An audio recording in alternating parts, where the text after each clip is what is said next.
hadapan tata. Naikkan pujian, hormat dan kemuliaan, sebab namamu besar, sebab namamu besar di antara segala bangsa. Oh puji-Mu, haleluya, puji-Mu, haleluya, sebab namamu besar, sebab namamu besar di antara segala bangsa. Kita nyanyikan kembali pujian ini.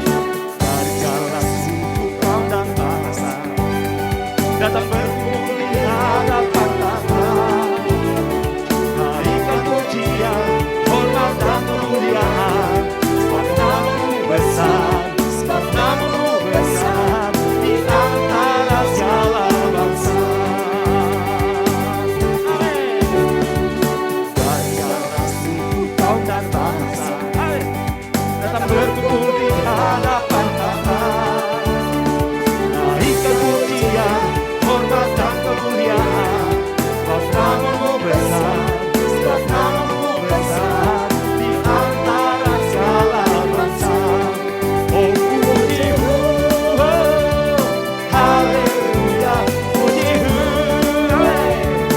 haleluya, sebab namamu besar, sebab namamu besar di antara segala bangsa. Oh puji-Mu, haleluya, puji-Mu,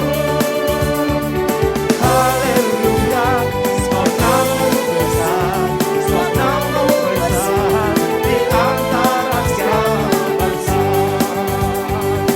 Bapak Ibu Saudara yang kasih dalam Tuhan Yesus Kristus, kita yang ada di tempat ini dari berbagai suku, tapi kita percaya Tuhan yang mempersatukan kita, men, saudara.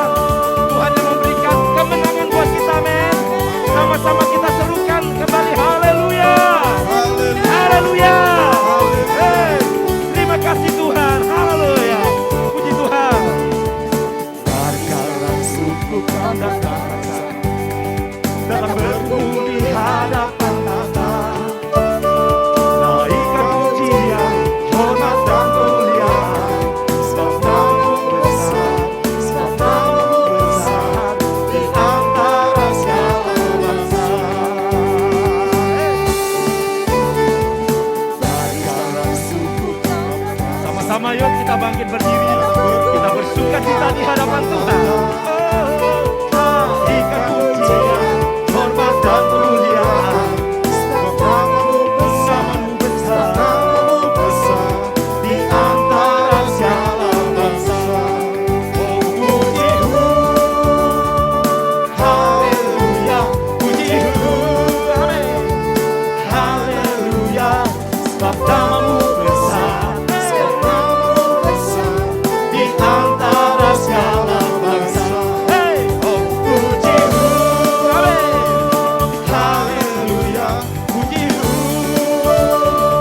haleluya, sebab namamu besar, sebab namamu besar di antara segala bangsa, di antara segala bangsa, di antara segala bangsa. Haleluya, kita sorakan haleluya, sorakan haleluya. Yesus kekuatan di hidup saya dan saudara. Tuhan Yesus, terima kasih Tuhan.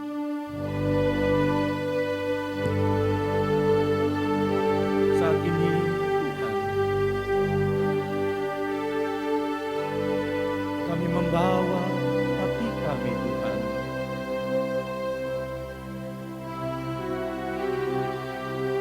Kami membawa segenap kehidupan kami ke altar-Mu Tuhan. Sebab kami perlu Engkau Tuhan.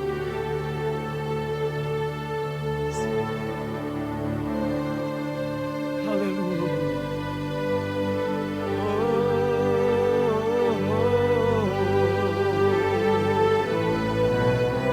Terima kasih.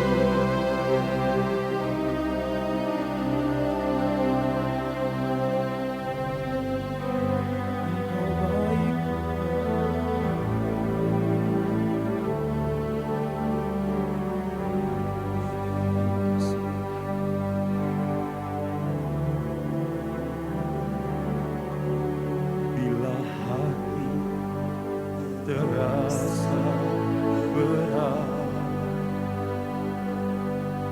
Perahu mengerti beban ku tanya, Yesus, apa yang harus ku buat? Dia berfirman, mari datanglah. Dia selalu pedulikan aku. Ku datang, Yesus. Dia pikul segala bebanku.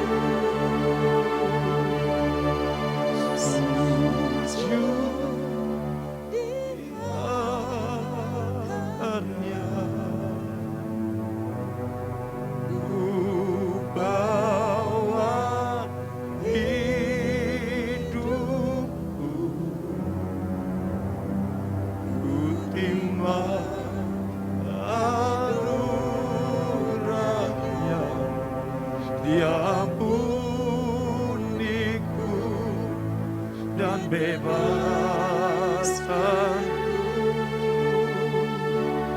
Dia ubah hidupku.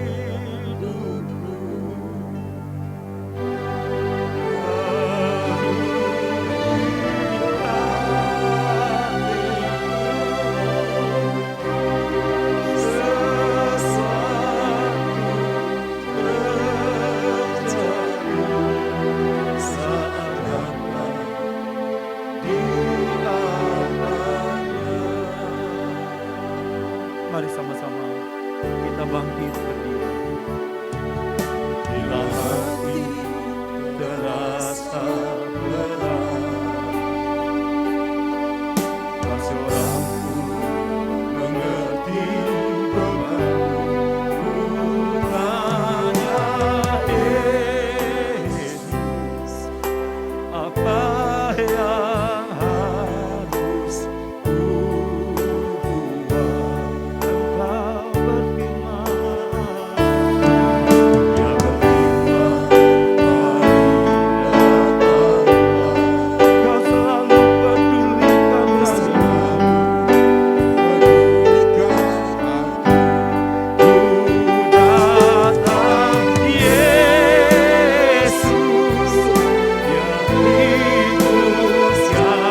terima anugerahnya yang ampuniku dan bebaskan.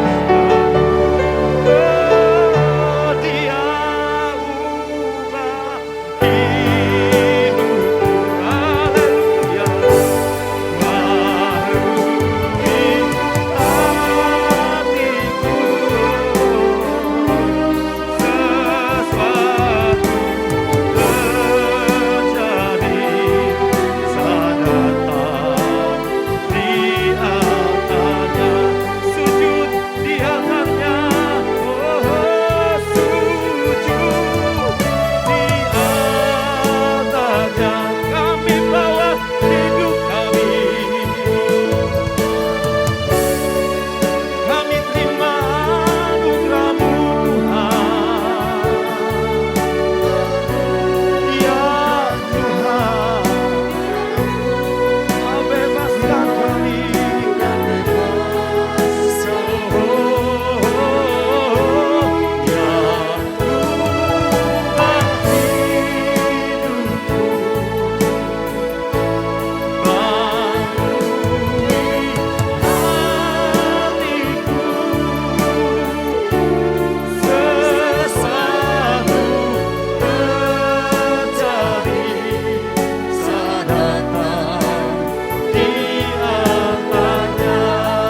Sujud di altarnya, angkat tanganmu. Kami datang kepadamu Tuhan. Ini hidup kami Tuhan. Terima kasih Yesus. Haleluya. Terima anugerahnya dan ampuniku dan bebaskanku. Dia ubah hidupku, baharui hatiku. Sesuatu terjadi saat datang di altarnya. Sesuatu terjadi, kami percaya sesuatu terjadi. Mujizat terjadi, mujizat terjadi, kemenangan terjadi, kemenangan terjadi saat datang di altarnya.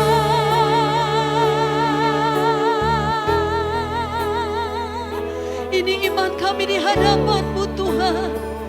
Kami percaya ketika kami datang kepadamu ada kuasa yang mengalir dalam setiap kami. Ketika kami sujud di hadapan-Mu, maka kami alami sesuatu. Mujizat terjadi, kemenangan terjadi dalam setiap keluarga kami, dalam usaha pekerjaan kami, dalam masa depan kami, dalam pelayanan kami. Ada kuasa Allah yang mengalir, mengubahkan, memulihkan di dalam nama Tuhan Yesus Kristus. Terjadi di dalam setiap kami Tuhan. Terjadi di dalam nama Yesus. Kami punya Allah yang ajaib, kami punya Allah yang dahsyat. Terima kasih Tuhan, terima kasih ya Tuhan. Kami bangga menjadi milik kepunyaan-Mu Tuhan. Karena Engkau Allah tetap ada dalam situasi apapun. Engkau tidak pernah meninggalkan kami. Kuasa-Mu mengubahkan kami. Kuasa-Mu memberikan kami kekuatan baru. Terima kasih Tuhan. Dan itu terjadi. Hari demi hari kami lalui. Itu terjadi dalam setiap kami Tuhan. Terima kasih Tuhan. Iya. Firman-Mu kekuatan bagi kami. Ajari kami.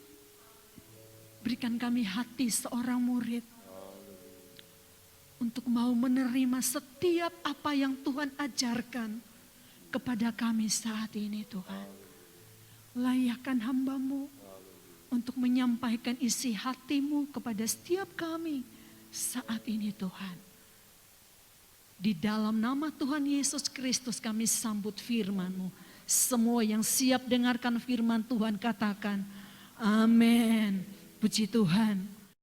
Saudaraku, kita akan lihat firman Tuhan saat ini bersama-sama di dalam Markus 11. Markus pasalnya yang ke-11. Saya ajak saudara sama-sama kita bangkit berdiri, kita lihat Markus pasal 11 ayat yang ke-12 hingga ayatnya yang ke-14.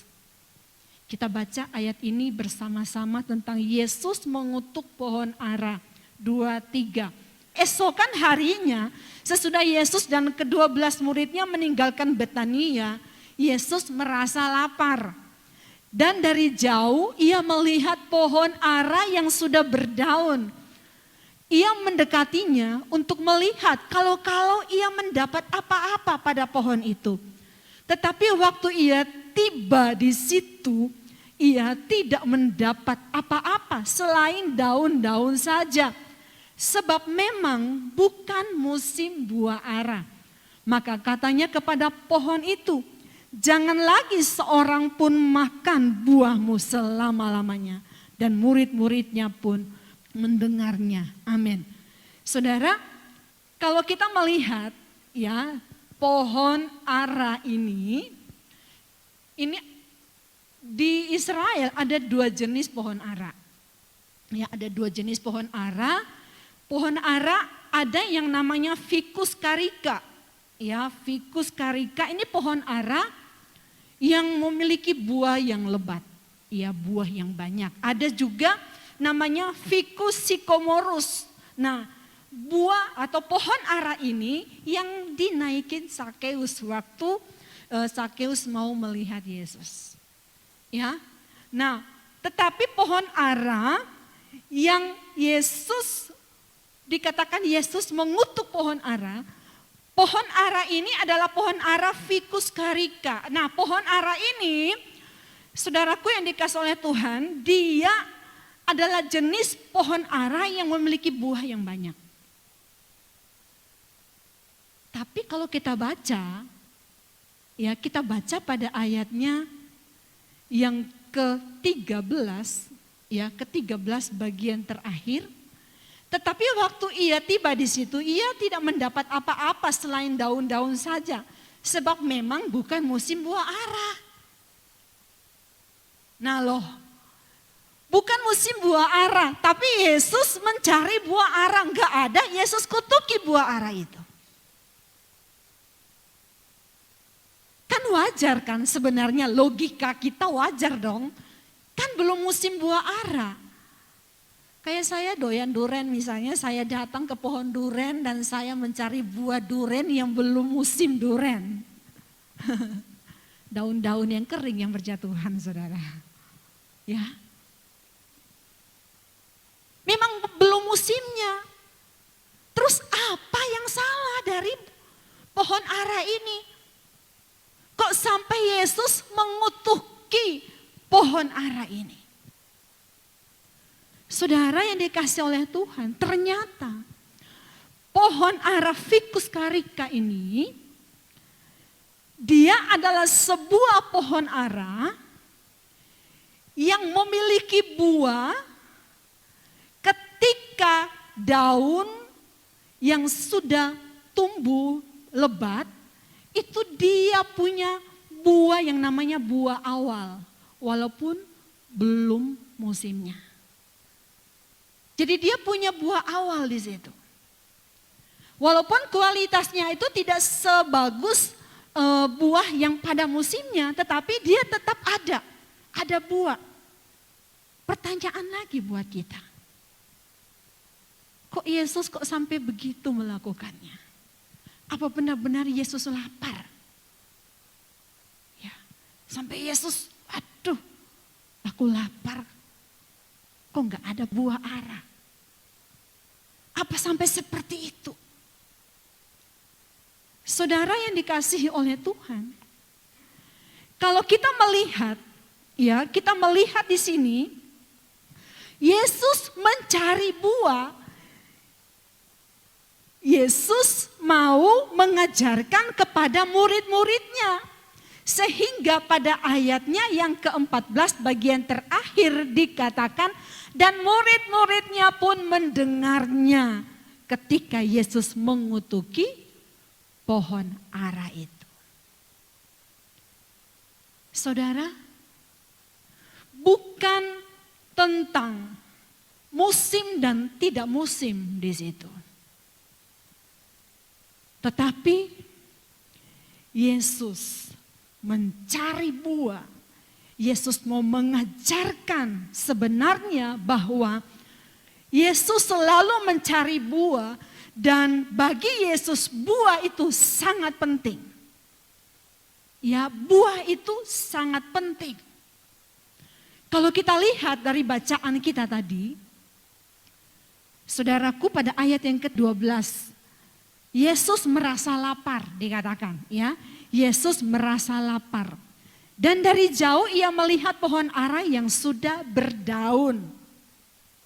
Tadi saya sudah katakan jenis pohon ara ini ketika daunnya sudah lebat, itu berarti buahnya pasti ada. Karena buah dan daun keluar sama-sama.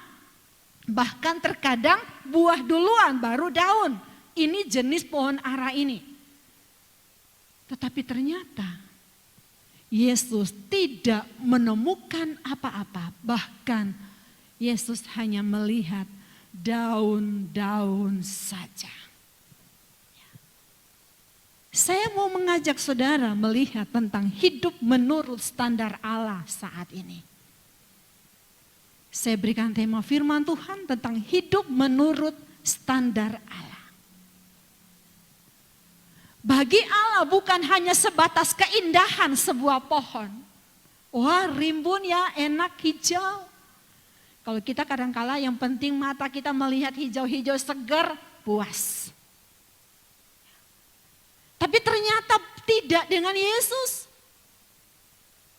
Yesus serius sekali tentang buah, mencari buah. Sehingga Yesus tidak kompromi, Yesus tegas akan hal ini. Yesus katakan, maka katanya kepada pohon ara itu, jangan lagi seorang pun makan buahmu selama-lamanya. Ya, selama-lamanya. Berarti mati. Ya, mati. Karena kalau saudara lihat selanjutnya pada ayatnya yang ke-20 dari Markus 11 ini, saudara lihat ayatnya yang ke-20, pagi-pagi ketika Yesus dan murid-muridnya lewat, mereka melihat pohon ara tadi sudah kering sampai ke akar-akarnya, sudah mati. Ya. Saudaraku yang dikasihi oleh Tuhan, ternyata kehidupan menurut standar Yesus itu adalah kehidupan yang menghasilkan buah. Bukan hanya sekedar rimbun saja, tetapi kehidupan yang menghasilkan buah. Jadi menjadi anak Tuhan bukan hanya indah-indah saja kita melakukan segala sesuatu untuk memperindah kekristenan kita, tidak. Tetapi Yesus mau mencari buah. Ya, buah. Saudaraku yang dikasihi oleh Tuhan. Yesus tidak mau peduli. Yesus tidak mau kita berbuah hanya musim-musiman aja. Oh ya, kalau aku lagi mood, ya aku akan menghasilkan buah buat Tuhan. Kalau hatiku lagi bersuka cita, musimnya baik. Wah, saya akan mengeluarkan buah yang manis sekali. Ya. Itu musim-musiman namanya. Tapi Yesus mau kehidupan kita setiap hari mengeluarkan buah. Buah yang baik. Saudaraku yang dikasihi oleh Tuhan, ini masih tentang buah, kita lihat. Saudara, kita kasih pembatas Markus 11 ini. Saya ajak saudaraku kita sama-sama melihat di dalam Yohanes, Injil Yohanes pasal yang ke-15. Kita lihat bersama-sama ayatnya yang kedua, 4 dan 5. Ini masih tentang buah ya. Kita akan lihat bersama-sama dalam Injil Yohanes ayat 2, 4 dan 5. Kita baca bersama-sama ayat ini. Setiap ranting padaku yang tidak berbuah dipotongnya, dan setiap ranting yang berbuah dibersihkannya supaya ia lebih banyak berbuah. Ayat 4. Tinggallah di dalam aku dan aku di dalam kamu. Sama seperti ranting tidak dapat berbuah dari dirinya sendiri kalau ia tidak tinggal pada pokok anggur. Demikian juga kamu tidak berbuah jikalau kamu tidak tinggal di dalam aku. Kita lihat ayat yang kelima. Akulah pokok anggur dan kamulah ranting-rantingnya. Barang siapa tinggal di dalam aku dan aku di dalam dia, ia berbuah banyak. Sebab di luar aku kamu tidak dapat berbuat apa-apa. Cukup jelas ayat ini. Sekali lagi Yesus mengangkat tentang buah. Ya. Mengangkat tentang buah. Ternyata kehidupan menurut standar Yesus, yaitu kehidupan yang menghasilkan buah, dan ada tindakan Yesus, ya, tindakan Allah terhadap kehidupan yang tidak memenuhi standar Yesus. Kehidupan yang tidak berbuah. Kita melihat di sini saudaraku dikatakan yang tidak berbuah dipotong. Ini bukan beda pohon loh ya. Ini tidak beda pohon. Ini satu pohon. Tetapi ranting-rantingnya itu dari pohon, dari pokok anggur itu. Dari pokok anggur itu saudara. Itu ada yang tidak berbuah. Kita sama-sama percaya sama Tuhan. Kita katakan bahwa Dia adalah Allah kita, Tuhan kita. Tapi hati-hati, jangan sampai kita menjadi ranting-ranting yang dipotong oleh Tuhan karena tidak menghasilkan buah. Kita sama-sama beribadah kepada Tuhan, kita memuji Tuhan, kita menyembah Tuhan. Kita percaya tentang kuasa Tuhan.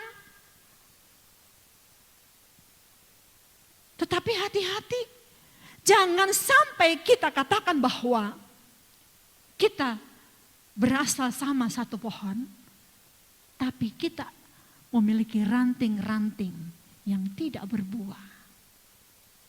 Saudara, kalau sampai tidak berbuah, maka akan dipotong. Kenapa tidak berbuah? Mungkin di ranting-ranting itu ada hama tertentu yang nempel di ranting-ranting itu. Kenapa tidak berbuah? Saudaraku yang dikasihi oleh Tuhan. Mungkin ada hal-hal di ranting-ranting itu yang merupakan parasit-parasit yang nempel di situ. Sehingga membuat payah banget si ranting ini untuk hidup. Apa yang menjadi benalu-benalu dalam hidup kita, kekristenan kita hari-hari ini? Kita punya pembersih yang ampuh, yaitu firman Tuhan. Ya. Kita punya pembersih yang ampuh atas hidup kita. Benalu-benalu dalam bentuk apapun, kalau firman hidup dalam kita, maka benalu-benalu itu akan dibersihkan. Percaya saudara. Ya. Percaya. Sebab Yesus tetap mencari buah. Tidak menerima alasan apapun. Saudara, saya mau mengajak saudara untuk kita fokus, kita perhatian, kita benar-benar kita sama-sama berpikir bahwa benar-benar buah itu penting bagi Tuhan. Ya. Buah, hidup yang menghasilkan buah itu penting bagi Tuhan. Sebab yang ada pada pokok yang seharusnya berbuah, tapi jika tidak berbuah, itu Yesus samakan apa bedanya dengan yang tidak nempel di pokok itu.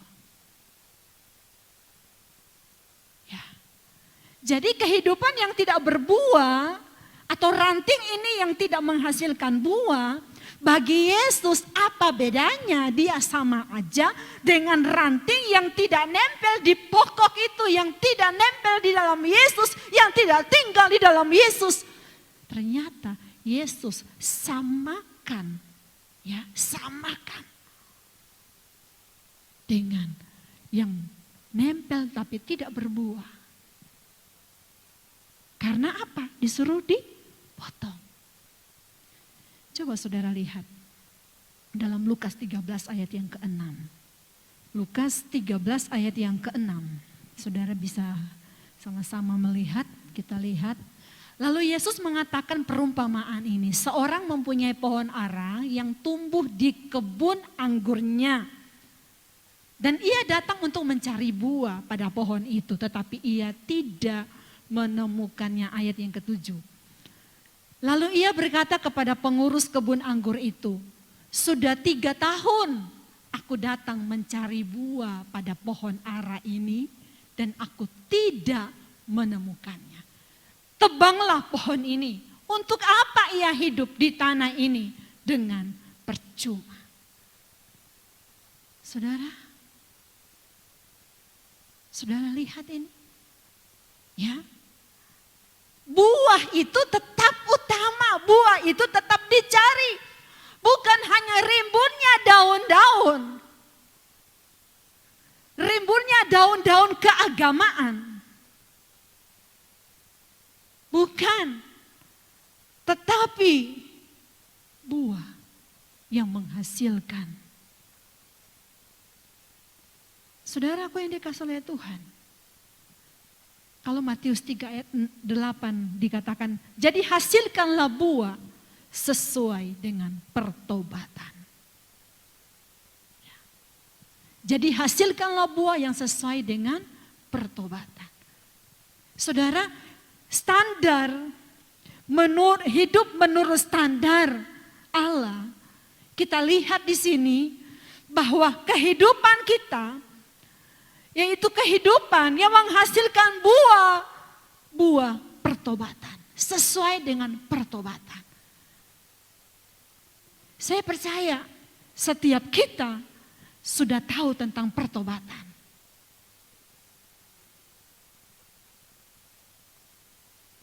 Berarti kita sudah dibaharui. Dibaharui dalam hal apa? Kehidupan kita. Roh, jiwa, tubuh kita. Bagian dalam dulu, roh kita dibaharui. Kalau Allah bekerja, Allah akan bekerja dari dalam. Allah tidak bekerja dari luar dulu, enggak. Tapi Allah bekerja dari manusia, roh kita. Jadi kita enggak bisa poles dengan keagamawian kita, enggak bisa. Tubuh kita ini dipoles sedemikian rupa bahwa saya ini rohani. Tidak. Allah akan melihat bagian dalam kita. Manusia roh kita. Saudaraku, saya pribadi pun terus belajar. Terus meminta Tuhan diperbaharui setiap hari. Ya. Saya mau jemaat Tuhan pun, kekristenan kita bukan kekristenan yang hanya rutinitas. Tapi kita punya roh yang dibaharui sehingga kita punya gairah dengan Tuhan. Kalau kita punya gairah dengan Tuhan, kita akan merasa kurang ketika kita belum membaca firman Tuhan. Kalau roh kita sudah dibaharui, ya saudara, satu hari kita belum jumpa dengan Tuhan, itu enggak tenang. Pasti kita kepengen, rasa haus, aku kangen, aku mau ketemu Tuhan. Aduh, tapi nota-notanya belum tak hitung, wes disingkirin aja dulu. Aduh, tapi cucianku banyak, ditinggalin aja dulu. Aduh, tapi nanti masakannya gimana? Wes cuekin aja dulu. Amin, saudara. Amin. Mari saudara. Karena Tuhan mau buah dari hidup kita sesuai dengan pertobatan. Jangan rasa aman saudara kalau ketika kita melewati hari dan kita tidak pernah kontak dengan Tuhan. Jangan merasa aman. Saya mau mengajak jemaat Tuhan, mari saudara. Ini waktunya, sekarang ini waktunya. Jangan terlena dengan hidup ini. Jangan mau dibodohi dengan dunia ini. Dunia menimbulkan kekacauan supaya merampok ya, mengambil semua konsentrasi kita, fokus kita kepada hal-hal rohani.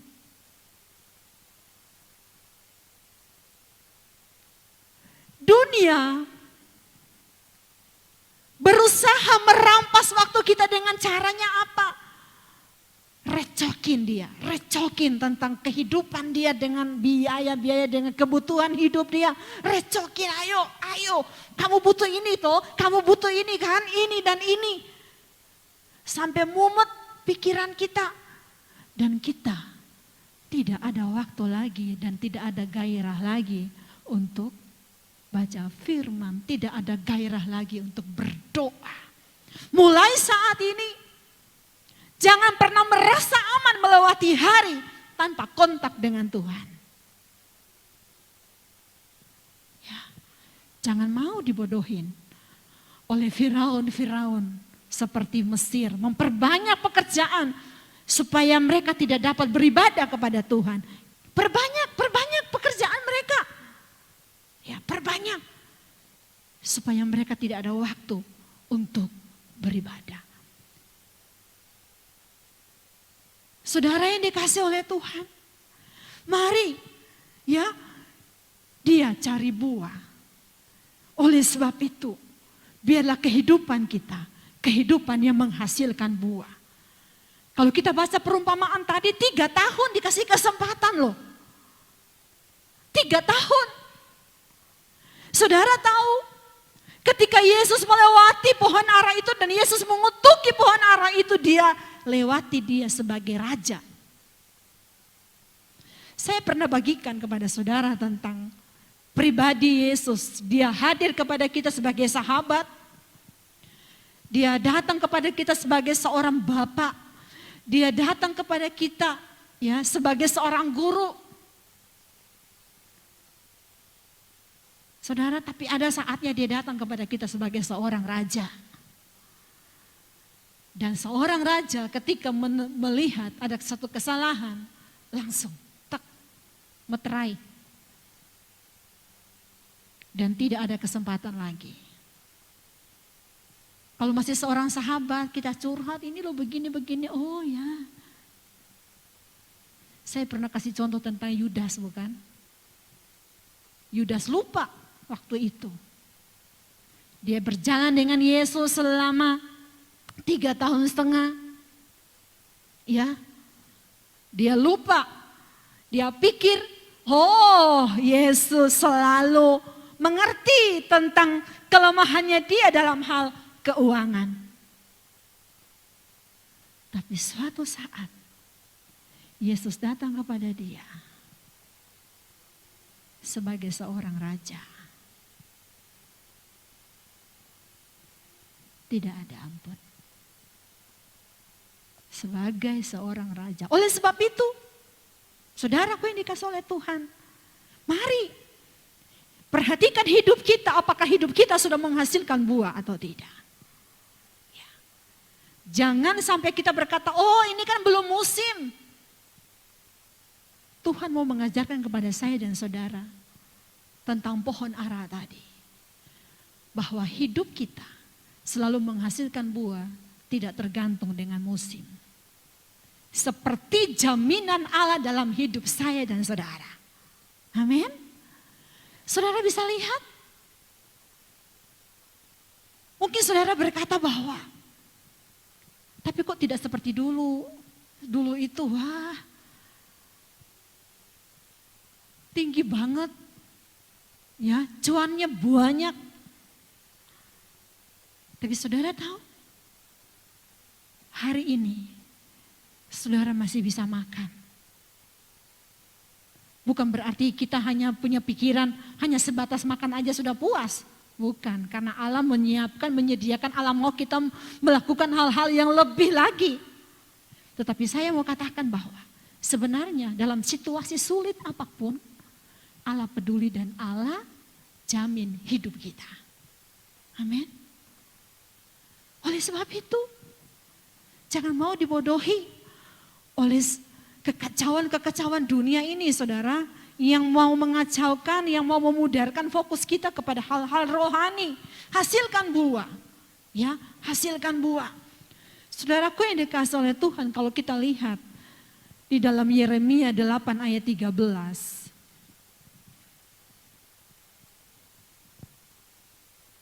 Coba saya ajak saudara baca ayat ini, Yeremia 8 ayat 13. Aku mau memungut hasil mereka, demikianlah firman Tuhan. Tetapi tidak ada buah anggur pada pohon anggur, tidak ada buah ara pada pohon ara, dan daun-daunan sudah layu. Sebab itu aku akan menetapkan bagi mereka orang-orang yang akan melindas mereka. Ngeri ya? Ngeri loh. Kalau tidak menghasilkan buah, Allah angkat pagar perlindungannya. Allah angkat pagar perlindungan dan dikatakan bahwa aku menetapkan bagi mereka orang-orang yang akan melindas mereka. Saudara, di dalam Allah itu tidak ada hal-hal yang mencelakakan kita. Itu yang harus kita pegang. Ya. Di dalam pribadi Allah itu tidak ada rancangan-rancangan yang mau mencelakakan kita. Tapi di sekitar kita ini, saudara, seperti singa yang mengaum-ngaum, mau menerkam kita. Tapi ada pagar perlindungan Allah. Ya. Di dalam Allah sendiri tidak ada hal-hal yang mencelakakan, yang merancangkan sesuatu yang membuat kita sakitlah, kecelakaanlah, bangkrutlah dan lain sebagainya. Tidak ada. Karena dia pribadi dia itu sendiri adalah kasih. Ya. Dia adalah Tuhan. Dia adalah Allah yang segala sesuatu ada di dalam dia. Hal-hal baik.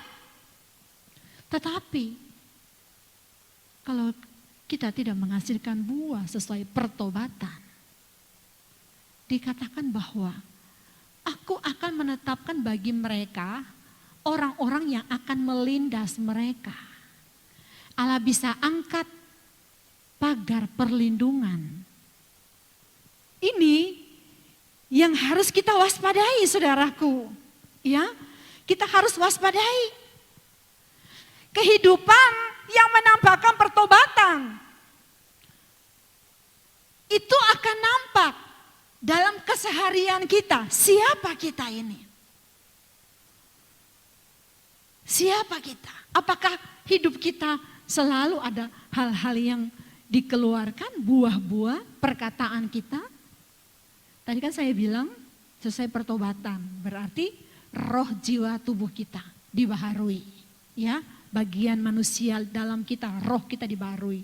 Perkataan kita, pikiran kita, itu semuanya saudaraku. Itu adalah menghasilkan buah perkataan, buah pikiran. Semuanya itu menyenangkan hati Tuhan.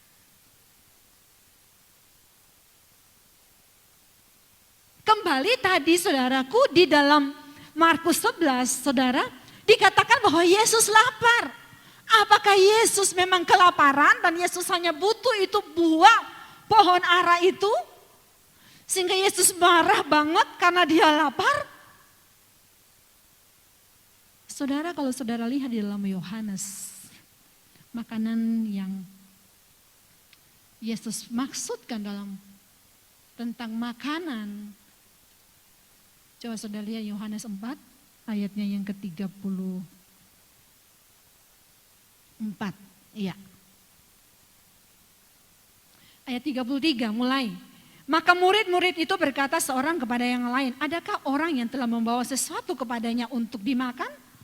Kata Yesus kepada mereka, makananku ialah melakukan kehendak Dia yang mengutus aku dan menyelesaikan pekerjaannya. Itu dia. Jadi sebenarnya Yesus mau lihat apakah hidup kita melakukan kehendak Dia atau tidak. Itu aja. Itu yang Dia cari. Itu makanannya. Itu makanannya. Yang Yesus cari sebenarnya itu.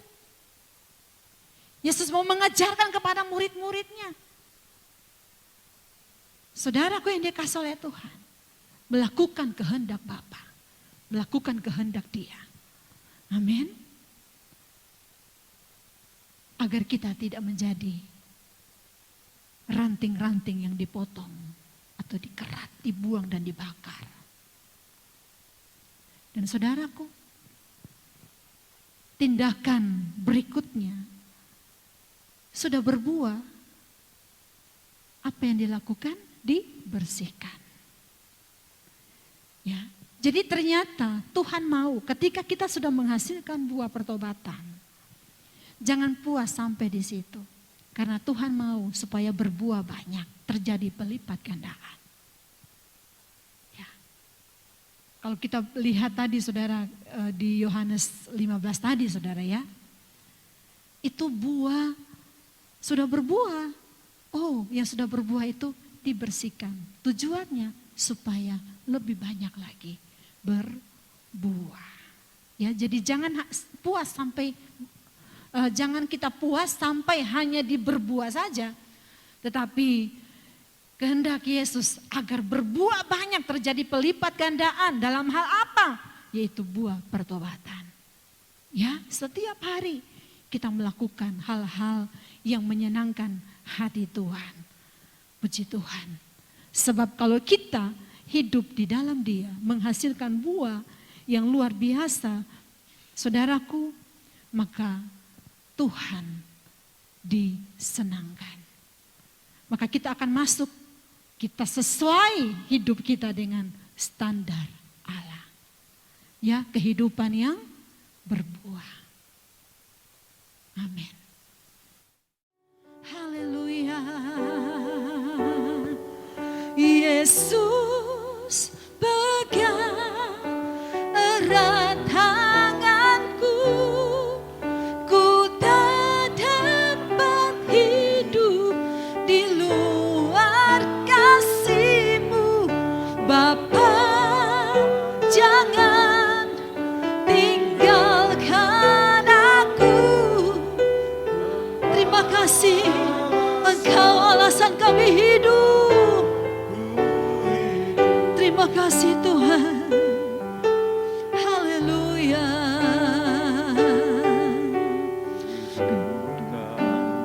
Anugerah-Mu tiada satu pun dapat ku banggakan, semua karena cinta-Mu. Ini hidupku, pimpin jalanku. Kasih-Mu Tuhan, kasih-Mu mengubah hidupku. Amin. Kau memilihku, selamatkan hidupku, semua karena cinta-Mu. Ini hidupku, pimpin jalanku. Yesus pegang erat tanganku, ku tak dapat hidup di luar kasih-Mu. Bapa, jangan tinggalkan aku, Engkau alasan selamaku hidup. Sama-sama kita bangkit berdiri, saudaraku.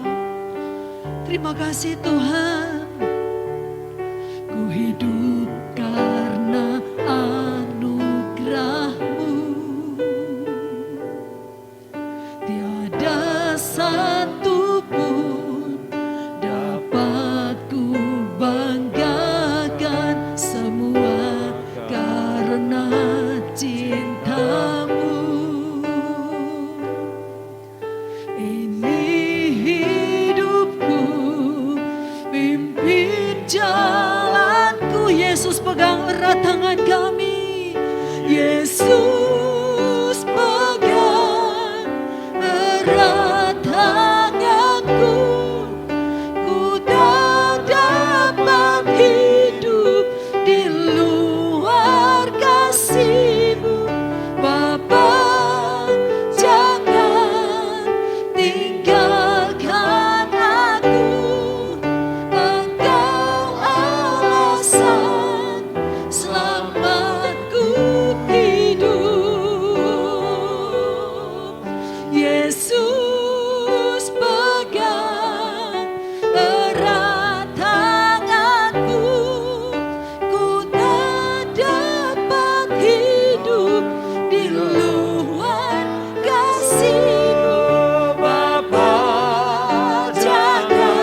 Haleluya, haleluya. Terima kasih Tuhan. Kami bersyukur kepadamu untuk segala kebaikan Tuhan di dalam hidup kami. Bapa, kami tidak ingin kekristenan kami hanya sampai di luar saja Tuhan. Tapi kami mau kekristenan kami adalah kekristenan yang masuk di dalam roh kami, di mana kami benar-benar menjadi umat Tuhan yang menghasilkan buah di hadapan-Mu. Mampukan kami ya Tuhan, mampukan hamba-Mu, mampukan umat-umat-Mu Tuhan. Terima kasih Tuhan, terima kasih untuk segala kebaikan Tuhan. Saat ini kami berdoa Tuhan, untuk bangsa dan negara kami Tuhan. Tuhan, mari tolong bangsa ini. Segala masalah yang dihadapi bangsa ini, kami serahkan ke dalam tangan-Mu Tuhan. Pemerintah pusat yang ada, sampai ke daerah-daerah Tuhan yang menolong, memberikan kekuatan, dan juga jajarannya untuk mampu melaksanakan tugas dan tanggung jawab. Semua rekayasa jahat manusia yang ingin mengacaukan bangsa ini, kami patahkan kuasanya di dalam nama Tuhan Yesus Kristus. Tuhan ambil alih atas bangsa kami. Terima kasih Tuhan. Terima kasih. Kota kami Tuhan. Kota di mana kami beribadah. Kota di mana kami memuji Tuhan. Kota di mana kami menyembah Tuhan. Kota di mana umat-Mu bekerja. Kota di mana umat-Mu membangun keluarga. Berkati kota ini Tuhan. Biarlah nama Tuhan dipermuliakan. Terima kasih Tuhan. Terima kasih. Gereja-gereja yang ada di Pamekasan, Tuhan juga Engkau memberkati setiap gereja-gereja ini Tuhan. Terlebih secara khusus gereja-Mu di tempat ini Tuhan. Tuhan, mungkin saat ini ada umat-Mu yang terbaring sakit, baik di rumah ataupun di rumah sakit yang kami tidak ketahui. Tuhan datang memberikan kesembuhan di dalam nama Tuhan Yesus Kristus. Yang lemah Engkau kuatkan, yang susah Engkau hiburkan ya Tuhan. Terima kasih Tuhan. Umat-umat yang datang malam hari ini Tuhan, hari ini Tuhan jamah. Tuhan berikan kekuatan, yang sakit Engkau sembuhkan. Biarlah kuasa-Mu terjadi atas umat-Mu Tuhan. Pekerjaan umat-umat-Mu Kau tolong Tuhan. Mungkin ada masalah dalam pekerjaan, mari Tuhan tolong. Tuhan menyelesaikan setiap persoalan yang dihadapi dalam pekerjaan. Rumah tangga umat-Mu Engkau pulihkan ya Tuhan. Balas berkati umat-umat Tuhan yang sudah melayani pekerjaan Tuhan saat ini. Yang sudah datang beribadah, yang sudah memberikan persembahan-persembahan apapun itu Tuhan. Persembahan pembangunan, persepuluhan, persembahan lainnya Tuhan. Yang sudah memperhatikan kami hamba-hamba-Mu Tuhan. Balas berkati Tuhan. Engkau tidak pernah berhutang Tuhan. Sebab Engkau akan selalu memberkati umat-umat-Mu Tuhan. Terima kasih Tuhan. Sebentar umat-Mu akan pulang. Sertai di perjalanan tibakan dengan selamat. Pimpin sepanjang hari ini. Dan biarlah kami ada di dalam perlindungan Tuhan. Saudaraku, angkatlah tanganmu dan terimalah berkat Tuhan. Tuhan melindungi engkau. Tuhan menghadapkan wajahnya kepadamu dan memberi engkau damai sejahtera. Biarlah sukacita Allah terus mengalir saat ini sampai selama-lamanya. Di dalam nama Tuhan Yesus Kristus kami sudah berdoa dan mengucap syukur. Sama-sama kita yang percaya katakan amin.